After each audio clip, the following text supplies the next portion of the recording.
हां, रामकृष्ण हरी मित्रांनो, निवृत्ती सदाफळ ब्लॉग या यूट्यूब चॅनलमध्ये तुमचं वालं स्वागत आहे. तर मित्रांनो, आज तुम्ही बघू शकता टरबूजाचं शेत दिसत असेल तुम्हाला. आज आपण खास शेतकऱ्यांची मुलाखत घेण्यासाठी थेट आपण टरबूजाच्या शेतामध्ये आलेलो आहे. आणि आज आपल्यासोबत आहे शरद शिंदे आणि त्यांचा हा किती एकराचा प्लॉट आहे? 1 एकराचा. 1 एकराचा हा टरबूजाचा असणारा प्लॉट आहे. आणि आपली कोणती व्हरायटी आहे? रोटो हा. 111. रोटो 111 ही व्हरायटी तिने त्यांच्या शेतामध्ये लावली होती. आणि साधारण ही व्हरायटी किती दिवसात निघते? 70 दिवसात.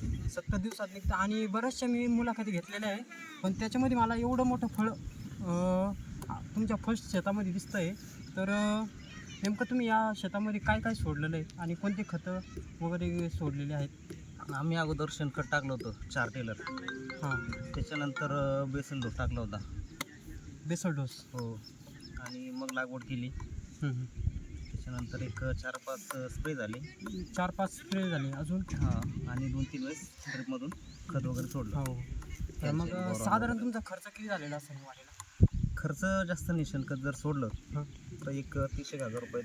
हां, 30,000 रुपये खत सोडलं गेलेलं आहे. आणि तुम्ही जर बघितला प्लॉटला कुठलंही म्हणजे या फळाला कुठलंही आळे वगैरे काहीही सुद्धा लागलेलं नाही आणि काहीच रोग नाही. एकदम सुपर टरबूजाचं फळ आलेलं आहे. आणि तुम्ही घेऊ शकता 6 ते 7 किलो आरामशीर बसायला पाहिजे आणि इतकं मोठे टरबूज झालेले आहे.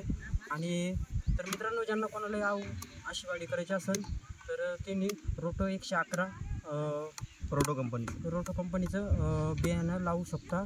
आणि अशा प्रकारे तुम्ही ॲव्हरेज घेऊ शकता. आणि साधारण तुम्हाला भाव किती भेटलेला आहे? भाव कमीच आहे आता.